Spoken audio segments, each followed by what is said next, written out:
Hai, selamat menonton. Pada bulan Juli tahun 1518, di kota Strasbourg yang saat itu merupakan bagian dari Kekaisaran Romawi Suci, sekarang di Prancis Timur, terjadi peristiwa yang benar-benar aneh dan menyeramkan.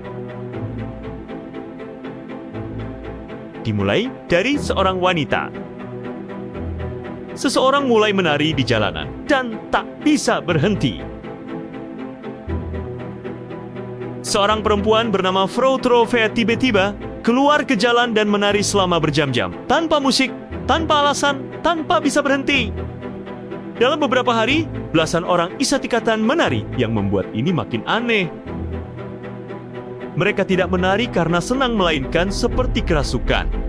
Tubuh mereka seperti dikendalikan oleh sesuatu, meski wajah mereka menunjukkan kelelahan dan penderitaan. Ratusan orang terinfeksi. Dalam waktu seminggu, jumlah penari mencapai 30-50 orang. Lalu melonjak menjadi 400 orang dalam waktu 1 bulan. Mereka terus menari siang dan malam, hingga ada yang jatuh pingsan, tulangnya patah, bahkan mati karena serangan jantung dan kelelahan ekstrim. Tanggapan pemerintah, bikin panggung. Alih-alih menghentikan tarian itu, para pejabat kota percaya bahwa mereka terkena kutukan atau gangguan spiritual.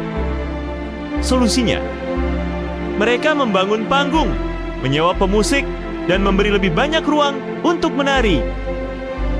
Tujuannya, biar racunnya keluar lewat gerakan tubuh, tapi tentu saja, ini malah membuat keadaan makin buruk.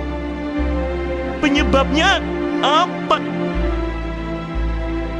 Sampai hari ini, penyebab pastinya masih misteri, tapi beberapa teori yang paling sering dibahas antara lain: pertama, keracunan ergot.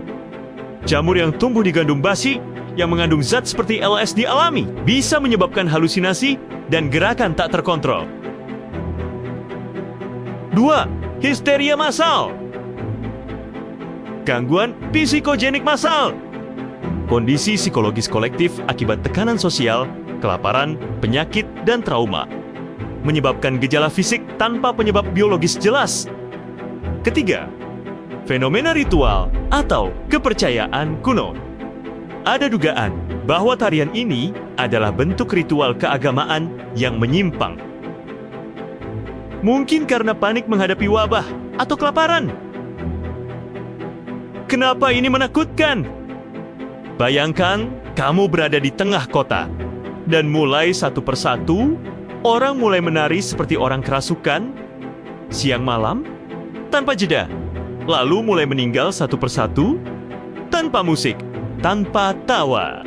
Hanya gerakan tubuh yang terus menari dalam penderitaan. Penutup. Peristiwa ini tercatat dalam berbagai dokumen sejarah, termasuk arsip gereja dan catatan medis zaman itu. Meski terdengar seperti fiksi, wabah menari benar-benar pernah terjadi.